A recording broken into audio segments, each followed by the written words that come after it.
Olá, ouvintes queridos em quarentena. Eu sou a Karine Aragão e nós chegamos ao nosso 37º episódio, falando diretamente de Niterói. Meu nome é Leonardo Sherman e esse é o Nadando na Modernidade Líquida, o seu mergulho semanal em diálogo e complexificação do cotidiano.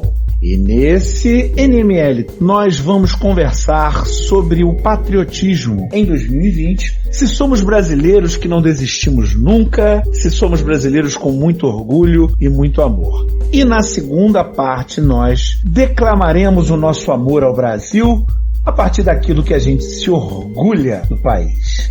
Vamos mergulhar? Vambora!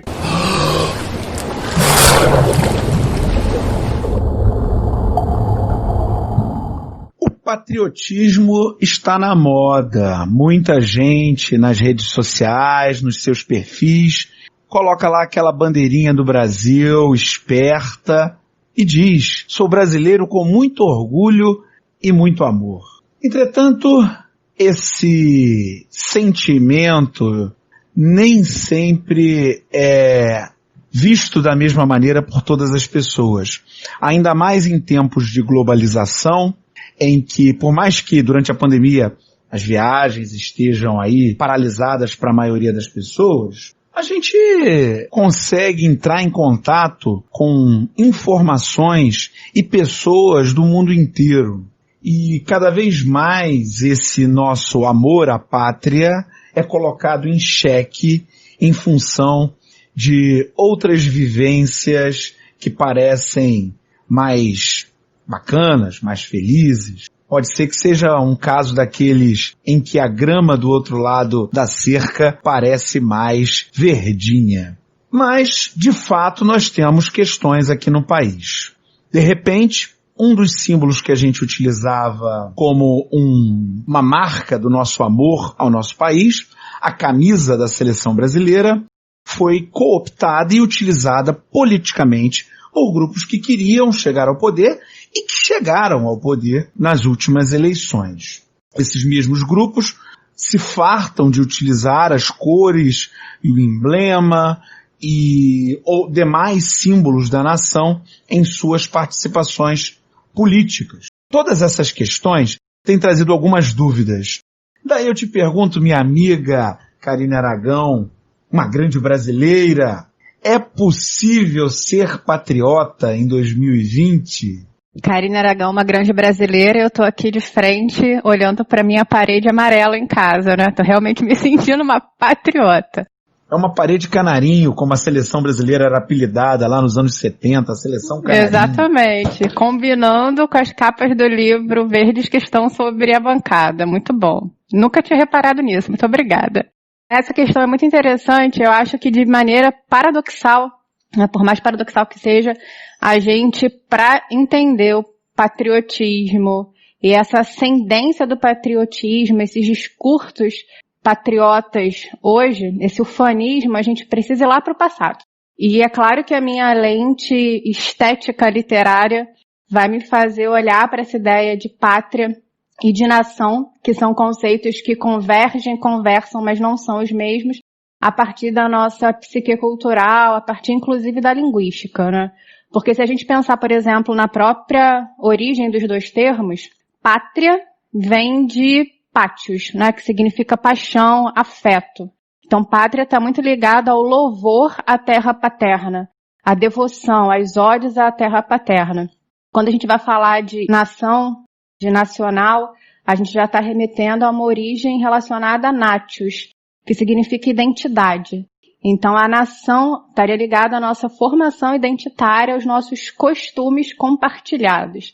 E entender isso é bacana na nossa formação, porque, por exemplo, no Brasil, a gente teve uma pátria antes de ter uma nação. Mas vai ser sempre pátria antes de nação, porque do ponto de vista histórico, a ideia de pátria ela é anterior à de nação.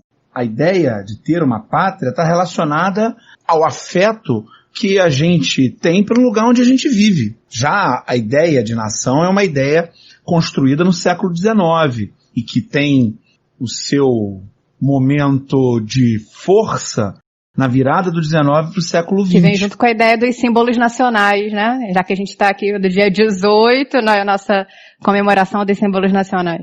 Se a gente imaginar um país, não precisa nem imaginar, se a gente pensar no Brasil especificamente, nós temos amor à pátria. Aí eu posso dizer, poxa, mas o que você gosta do seu país? Aí eu aqui em Niterói vou dizer, não, eu gosto porque tem samba, eu gosto do carnaval, eu gosto das escolas de samba. E aí o sujeito que está lá no norte do país, lá no Amazonas, onde a grande manifestação, ou uma das grandes manifestações, é o boi de Paritins, ele não vai entender o que eu estou falando. Talvez até, óbvio, vai entender porque está na televisão, aquela coisa toda. Mas da mesma maneira que eu nunca vivenciei o boi de Paritins, e quero, hein, galera, aí, ó, quem tiver a possibilidade me recebe aí. Agora não, porque tem pandemia, mas depois me recebe aí, que eu quero ir. Agora não pode. Agora não pode. Mas essa ideia de uma nação brasileira é uma coisa que a gente está tentando construir ainda, né? Mas que não impede o amor à pátria, que é esse amor às nossas raízes. Se eu pensar lá na Dona Jandira, que veio da roça e que mandava bem nas comidas lá da época da roça e tal, Dona Jandira é minha avó, tá? E aquilo que eu vivia quando criança, beleza, aquilo comunica diretamente com o meu afeto. Mas aquilo é o nacionalismo especificamente? Eu posso dizer que aquilo é o Brasil? Posso. É também o Brasil. Exatamente. Isso está muito na nossa formação, porque se a gente pensar nos séculos XVI, no século XVII, no século XVIII, por exemplo, a gente tinha textos, né, falando da nossa construção estética literária, da nossa psique, a gente tinha textos que louvavam a terra brasileira, e muitas vezes sem sentido necessariamente de Brasil. Quando a gente pensa, por exemplo, em Gregório de Matos, que é um escritor do século XVII, que louvava a pátria Bahia. Ou quando a gente tem o Cláudio Manuel da Costa, já no século XVIII, que louvava a pátria Vila Rica. Inconfidente, exatamente. Que louvava a Vila Rica. Eles lá, os Inconfidentes, tinham uma visão para a criação de um novo país, aquela região ali de Minas Gerais, aquelas cidades. Não era exatamente o Brasil. Com certeza. E olha como essas construções, a gente está trazendo esse tema, voltando para o passado, para entender o que a gente faz hoje. Porque quando a gente tinha esses textos que louvavam as terras brasileiras, ou parte dessa terra brasileira, ela tinha o objetivo de construir uma ideia de Brasil pautada no Éden, pautada num paraíso, pautada numa terra frutífera. E muitas vezes a gente carrega até hoje. Quando a gente fala, por exemplo, das ações do agronegócio, que muitas vezes trazem o discurso de que no Brasil, o Brasil é frutífero, nossa fauna, nossa flora nunca se esgotará, está muito pautada nesse mito idílico que a gente criou lá no século XVII. Então, assim, essa pátria super produtiva, super frutífera, enfim, nosso paraíso, nosso Éden. Que se diga, né? Que estão tacando fogo em tudo, né? Exato, mas aí tem um discurso que vai dizer o quê? Não, mas tem outra parte lá mais verde que vai poder ser responsável pelo... Vamos olhar o passado, que o passado não está aí à toa, até para dizer alguma coisa pra gente. É verdade. Que nos diga o historiador. E quando a gente vai passando no tempo, vai chegando no século XIX, a ideia de pátria, ela é importante, mas a gente precisa ali de uma construção um tanto quanto maior depois de 1822, que é a ideia de nação. Então, de novo, olha aí a literatura, muito responsável por isso, gente, não fiquem alheios ao que está sendo construído como estético na nossa contemporaneidade, porque não é à toa. Quando a gente chega lá no século XIX, a gente tem literatura estética responsável por construir uma ideia de nação. Porque agora é necessário que a gente tenha costumes compartilhados, que a gente tenha uma identidade, além de louvar uma pátria, a gente precisa de um conjunto, a gente precisa de uma coesão. Só que aí essa coesão, de novo, não necessariamente precisa ser verdadeira. Pode ser uma coesão inventada. Se a gente, por exemplo, lembra do primeiro concurso público que a gente teve no Brasil, foi em 1844, e o propósito do concurso público, né, o ganhador, seria quem inventasse uma história nacional para o Brasil.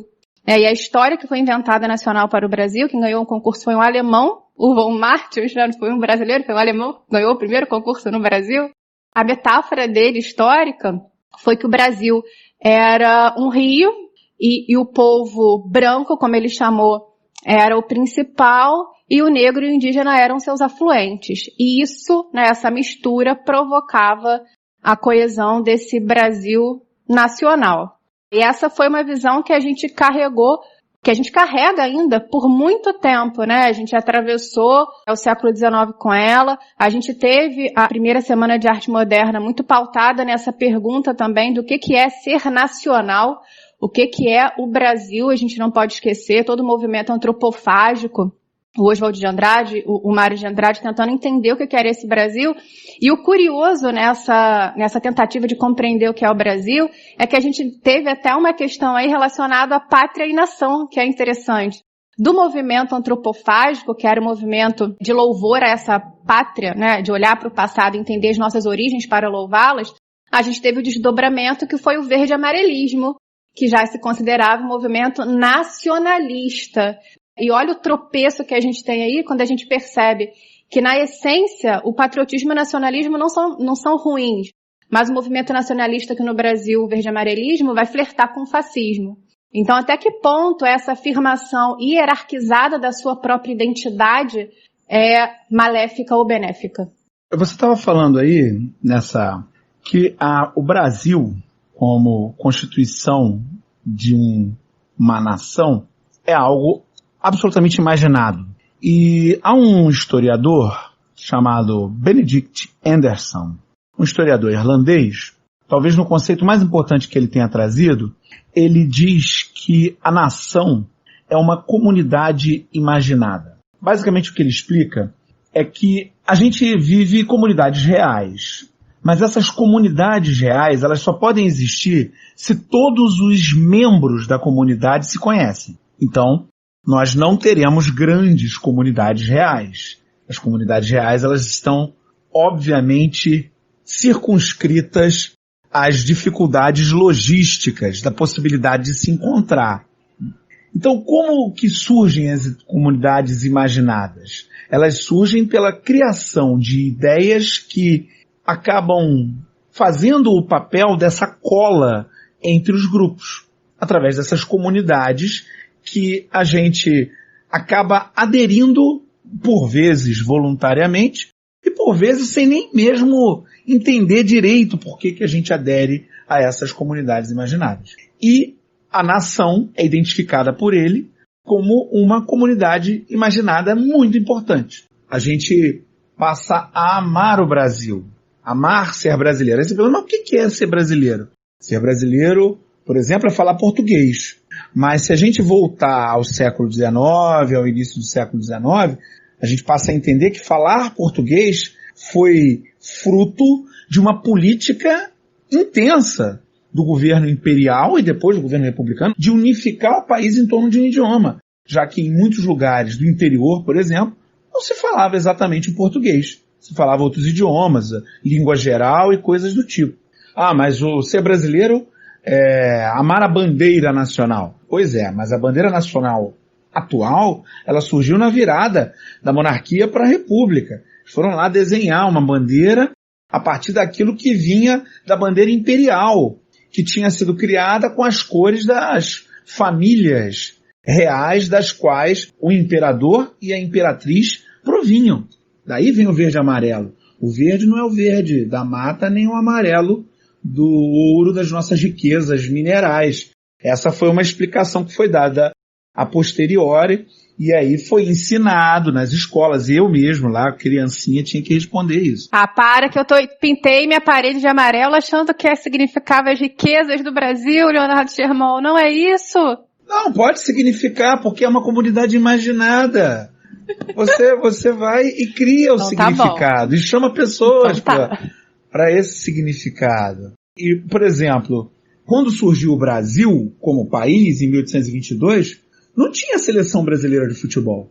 Na verdade, não existia futebol. O futebol é um esporte que tem uma tradição bastante antiga, de jogos parecidos com o futebol, mas o futebol que a gente conhece, ele surge na virada do século XIX para o século XX. E chega ao Brasil através de ingleses, que trazem com eles, no momento em que o Brasil tinha muitas indústrias inglesas, o futebol não era brasileiro, ele era inglês.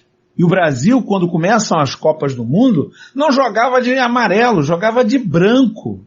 E só passou a jogar de amarelo depois que houve o Maracanazo, que foi aquele terrível evento para o futebol, obviamente não é nada demais, mas enfim, terrível evento para o futebol. O Brasil perdeu na final da Copa do Mundo para o Uruguai, 2-1, podendo empatar. Feito só superado pela seleção brasileira de 2014, que conseguiu tomar 7-1 na semifinal em pleno Mineirão. Mas quando o Brasil perdeu a Copa do Mundo em casa, o trauma foi tão grande que a Confederação Brasileira de Desportos fez um concurso para, de certa maneira, aposentar a camisa branca da seleção e fazer uma camisa amarela. E aí é que virou o símbolo da nossa pátria, a seleção canarinho, até porque a seleção passou a ser um elemento do nosso sucesso esportivo num país apaixonado por futebol. E aí vem geração de Pelé. Essas coisas todas a gente tem imaginação por trás, pensamento. Os caras vieram e pegaram a camisa da seleção, vestiram e foram pra rua e protestaram e chegaram ao poder. Bacana.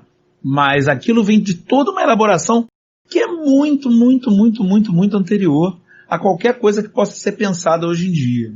Não, isso tudo que você está falando dos dados, eu desconhecia sobre futebol, eu não sou nada, sou zero, menos um conhecedora de futebol. Apesar disso tudo, a gente... Poxa vida, o que é isso? Desculpa decepcionar, gente, mas não entendo nada de futebol. E aí, olha só, eu sou brasileira, né? E parece paradoxal, você é brasileira e não entende nada de futebol. Mas é isso, na verdade não tem nenhuma essência como você está trazendo. Mas o que eu acho muito bacana nisso é a gente compreender como o nosso imaginário cultural, como a nossa abstração, a nossa comunidade imaginada, como você colocou, a nomenclatura, tem uma força enorme. Porque enquanto você está falando de futebol, eu estou me lembrando de um texto do Machado de Assis, que ele publicou em 1879, que é Instinto de Nacionalidade, que é maravilhoso e que converge com isso que você está colocando, né, anos antes.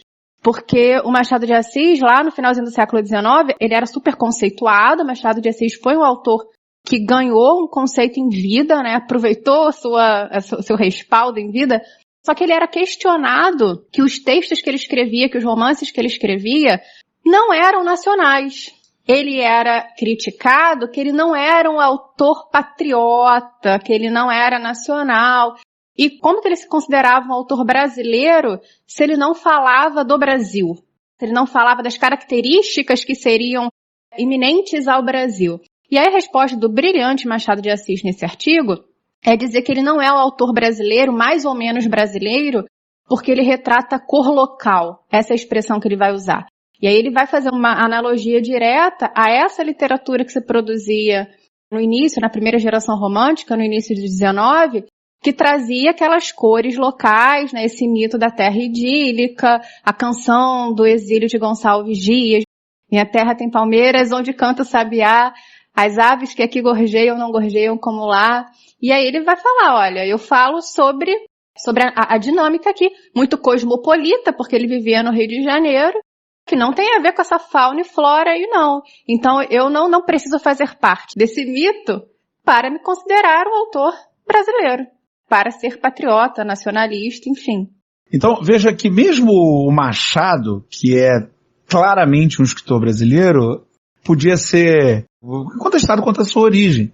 Porque, para começar, a gente tem isso meio frágil na nossa sociedade.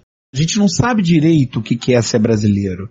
É isso também que pode impactar, de certa maneira, na nossa dificuldade com relação a olhar o nosso nacional, o nosso companheiro de nação, o nosso parceiro, o nosso vizinho, como um igual a nós mesmos. Porque se somos todos brasileiros, nós, 200 e tantos milhões, somos todos brasileiros, nós temos que ter esse sentimento de fraternidade, que obviamente deveria ser estendido a toda a humanidade, mas pelo menos com aqueles que carregam a mesma marca nacional que eu. Não é isso que a gente vê. A gente vê, na verdade, uma disputa muito ferrenha sobre o que significa ser brasileiro, com uns dizendo que são os brasileiros de verdade e apontando para os outros que eles não seriam tão brasileiros assim. E é engraçado que o principal elemento do nacionalismo nos dias de hoje seja a camisa da seleção brasileira de futebol masculino. Porque é uma camisa de um órgão privado, a CBF, que tem ganhos com isso, que pode alugar a seleção para fazer jogos, como faz aí no mundo inteiro, e que faz parte de um esporte que não tem nada de nacional, ele é um esporte que veio importado para o Brasil, né? Mas que é visto dessa maneira já há muito tempo. Afinal de contas, a expressão pátria de chuteiras é atribuída a Nelson Rodrigues.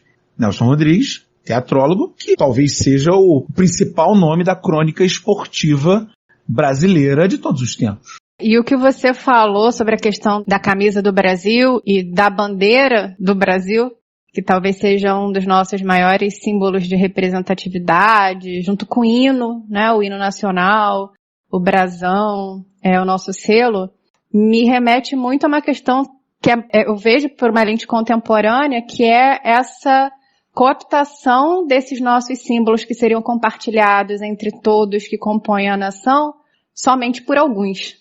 Como se esses símbolos pertencessem a apenas alguns e não a todos que são da nação, da pátria brasileira.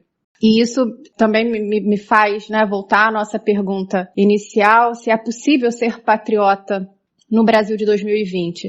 E aí, com esse nosso traçado histórico e mítico do que é o Brasil, eu diria que sim, que vale a pena a gente ser patriota em 2020, se a gente tiver um patriotismo lúcido, se a gente tiver um patriotismo que se paute no racional, porque a perda do patriotismo seria a perda do meu laço de afeto.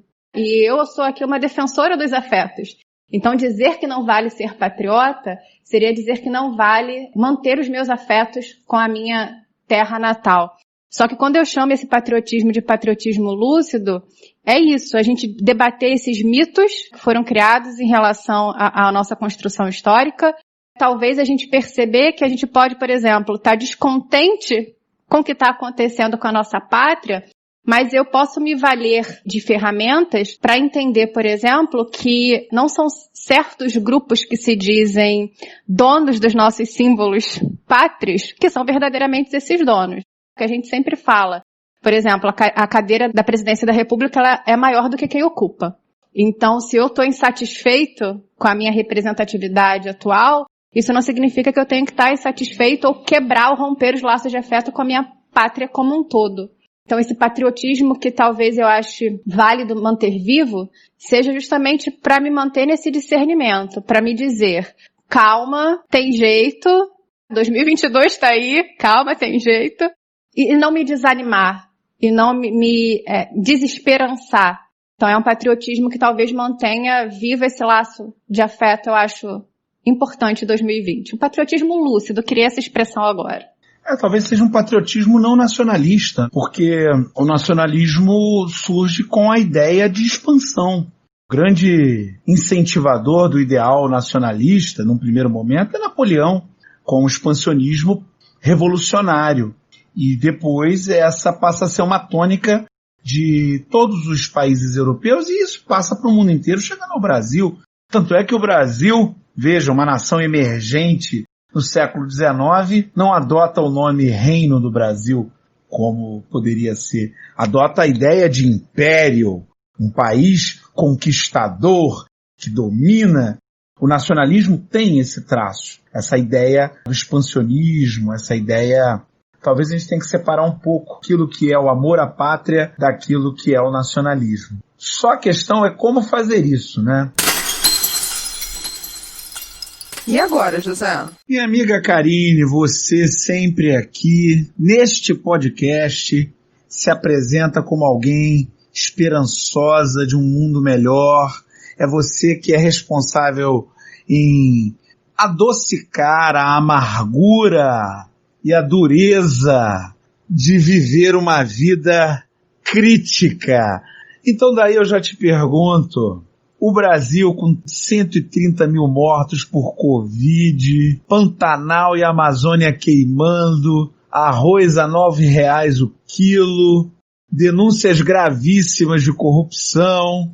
Me diga aí, dá para se orgulhar do Brasil? O que é motivo de orgulho do Brasil nesse momento? Quase comecei a dançar Beto Barbosa aqui. Adocica, meu amor, adocica. Muito bom, né? Olha, Beto Barbosa, a galera vai ter que dar um Google aí pra quem não tem idade pra saber isso. Ué, gente. Grande cantor dos anos 90, do início dos anos 2000. Vamos às raízes, né? Isso que a gente tá fazendo aqui hoje, indo às raízes. Enfim, mas agora, falando sério, acho que dá pra gente se orgulhar. Eu sei que o cenário é pesado, como você falou, como a gente pontuou a questão das queimadas. Eu sei que, obviamente, não tá fácil pra ninguém, mas tem coisas que a gente pode se orgulhar sim. Só antes, eu acho que é bacana a gente entender que o fato de você se orgulhar de certas coisas da sua pátria não significa dizer que a sua é melhor do que a outra. Vamos partir desse ponto aqui que eu acho importante. Sem hierarquizações, né? O orgulho não necessita da hierarquização. Até porque essa hierarquização é exatamente trazida pelo nacionalismo, pela ideia de que a sua nação tem que vencer e dominar as demais, que é a base do nazismo, por exemplo. A partir do pressuposto que a gente está lidando com orgulho sem expansionismo aqui. Como a resposta não vai cair muito longe do pé, né? Aquele ditado, a fruta não cai longe do pé. Eu diria que o que me orgulha muito, e que a gente pode se orgulhar muito no Brasil, é a nossa produção artística. Eu não tenho como lidar com o Gilberto Gil. Eu não tenho como lidar com o Ney Matogrosso. Eu não tenho como lidar com a Clarice Lispector, Hilda Hilst, e não me orgulhar pelo fato, Clarice não nasceu aqui, mas nasceu na Ucrânia, mas veio muito pequena, e não me orgulhar de compartilhar esse território com eles. Não me orgulhar com o que eles fazem. Inclusive, foi a primeira live que o Gilberto Gil fez. Muitas pessoas postaram, eu lembro da Iane Brum postando, felicitando o Gilberto Gil, dizendo a ele, obrigada por me fazer relembrar o que é o Brasil. Então essa nossa produção artística realmente para mim é um motivo de orgulho. Quando eu olho uma letra como Drão, do Gilberto Gil, quando eu olho a nossa produção contemporânea, para a gente pensar também numa produção que está acontecendo agora, que está problematizando agora. E aí a gente vê escritoras como a Angélica Freitas, que é uma escritora brasileira, que está falando muito sobre a questão da recuperação, do realocamento do corpo feminino. Então a gente está pensando nisso. Eu me orgulho de dividir o mesmo território com ela. Quando a gente vê o nosso cinema crescendo, o Kleber Mendonça Filho, a Ana Muliarte, para mim isso é motivo de orgulho. E isso tem a ver com essa questão da nossa pátria. Eu parto muito de uma ideia de um crítico literário que eu já falei aqui, que eu gosto muito, que é o Antônio Cândido. E quando ele vai analisar produções artísticas, ele tem um pressuposto de que a produção artística ela agrega 3 fatores principais, que seriam a personalidade do próprio autor, da própria autora, do escritor, o tempo em que ele vive e o local em que ele vive. Então esses 3 movimentos dariam conta dessa produção estética, dessa percepção estética da realidade. Então, a gente não teria, de repente, a produção do Caetano Veloso, se aquele não estivesse. A gente não teria a produção poética de uma Cecília Meirelles, se aquela não estivesse. Então, isso gera, para mim, por mais utópico, isso toca os meus afetos em relação à minha pátria. Eu falo, nossa, que bom que a Adélia Prado é brasileira, e eu também sou. Que bom que nós estamos aqui. Isso é a minha saída no meio desse caos que você apresentou no início da sua fala. Esse é o doce para temperar essa contemporaneidade um tanto quanto amarga. Mas a gente tem mesmo muita coisa para se orgulhar. E não é porque uma parcela da nossa população optou pela tristeza que a gente é obrigado a optar também não. Não é porque uma parcela da população optou por glorificar o que vem do exterior sem nenhuma criticidade, que a gente é obrigado a fazer da mesma maneira. Eu, sinceramente, fico olhando, eu como toda criança, na minha época, eu gostava muito da ideia do McDonald's. Acho que hoje isso é até mais forte. Mas, passados tantos anos, assim, e tendo a riqueza gastronômica que tem o Brasil, na nossa cultura, não há motivo algum para qualquer um de nós comer hambúrguer e batata frita onde quer que seja. A gente no Brasil tem arroz com feijão, ainda que o arroz esteja R$ 9,00 o quilo. A gente tem cuscuz. Isso é uma coisa brasileira, criada lá pelos nossos indígenas e que foi aprimorada. Tá aí, ó. É só você vai, qualquer lugar aí você compra. A gente tem, nós temos tapioca. Então, isso aí é o mínimo da nossa cultura. E aí passa, eu quero ouvir hip hop, rap, legal, maneiro, gosto também, rock and roll, bacana, gosto também. Mas que é isso, rapaz? Você tá no Brasil, olha o que tem aqui, cara. E tem samba, e tem baião, tem as modas de viola. Meu amigo, você não vai ouvir o Brasil se você não quiser. Porque o que tem de festa regional, esse ano tem pandemia, eu entendo, tá difícil. Mas o mesmo YouTube que serve para ver a cantora da moda, o cantor da moda, quem tá aí no The Voice ou qualquer coisa assim, serve para você acompanhar as devotas do Padre Cícero ou Círio de Nazaré, para pegar 2 festas aí, sabe? Então, meu amigo, a gente não tem por que macaquear, né, nada que venha do exterior, não tem.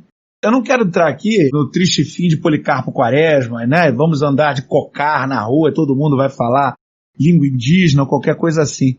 Vamos fazer a legenda do podcast em tupi essa semana. Seria ótimo se a gente pudesse. Mas você aí que está ouvindo, você pode seguir os perfis de indígenas brasileiros que falam lá da sua cultura.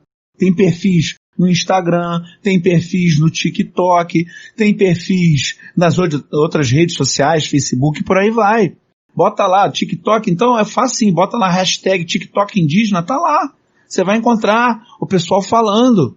O que tem aqui de beleza cultural, de desenvolvimento e também de visão de mundo.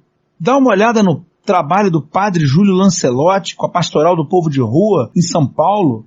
O tanto que esse homem trabalha. Você quer um homem de Deus? Esse aí é um homem de Deus, rapaz. Você que é um cristão, dá uma olhada no que esse cara faz. E tá na internet, é só entrar no Instagram e olhar lá. Padre Júlio Lancelotti, tá lá. A gente tem Anísio Teixeira, Darcy Ribeiro, Paulo Freire. Não precisa inventar moda, não. Não precisa inventar moda, cara. Tem tudo aí, é só a gente estudar e fazer. Porque tá tudo pronto, tá tudo feito. É só a gente botar pra frente o que é ser brasileiro. Tem Nízia Floresta na educação, só que parece que a gente tá embebido naquele mito de que o problema do Brasil é o brasileiro. E a gente talvez precise sair desse mito aí. O problema do Brasil não é o brasileiro.